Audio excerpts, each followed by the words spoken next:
Online ചാനലിലേക്ക് സ്വാഗതം.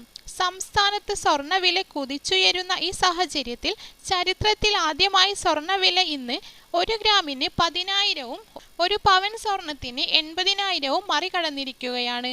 3 വർഷം കൊണ്ടാണ് സ്വർണ്ണവില ഇങ്ങനെ ഉയരാൻ തുടങ്ങിയത്.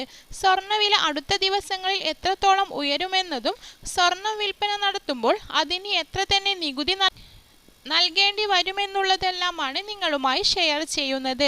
ചാനൽ ആദ്യമായി കാണുന്നവരാണെങ്കിൽ സബ്സ്ക്രൈബ് ചെയ്യുക. വീഡിയോ ഇഷ്ടപ്പെട്ടാൽ ലൈക്ക് ചെയ്യാനും മറക്കാതിരിക്കുക. സ്വർണ്ണവില ഉയർന്നുകൊണ്ടിരിക്കുന്ന സാഹചര്യത്തിൽ അമേരിക്കൻ ഫെഡ് കുറയ്ക്കുമെന്ന പ്രതീക്ഷ ശക്തമായതോടെ സ്വർണത്തിന് 10,110 രൂപയും പവന് 80,880 രൂപയുമായിരിക്കുകയാണ്.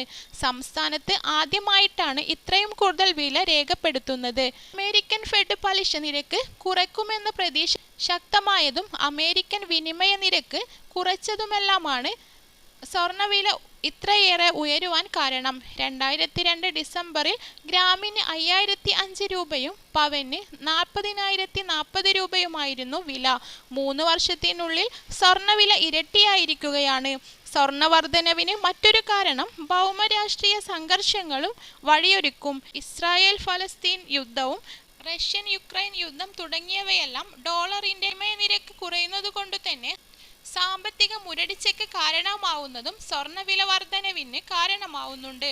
സ്വർണ്ണ വ്യാപാരികൾ സ്വർണം കൈവശം സൂക്ഷിക്കുന്നതും വർധനവിന് കാരണമാവും. ഇന്നത്തെ വില എത്രയാണോ ആ വിലയിൽ കൂടുതൽ വില നൽകിയാലേ മാലയായോ വളയായോ പോലുള്ള ആഭരണങ്ങൾ ലഭിക്കുകയുള്ളൂ. വിലയുടെ 3% GSTയും 53 രൂപ 10 പൈസ ഹോൾമാർക്ക് പൈസയും കൂടി അതിന് നൽകണം. അതോടൊപ്പം ആഭരണത്തിന്റെ പണിക്കൂലിയും കൂടി നൽകണം.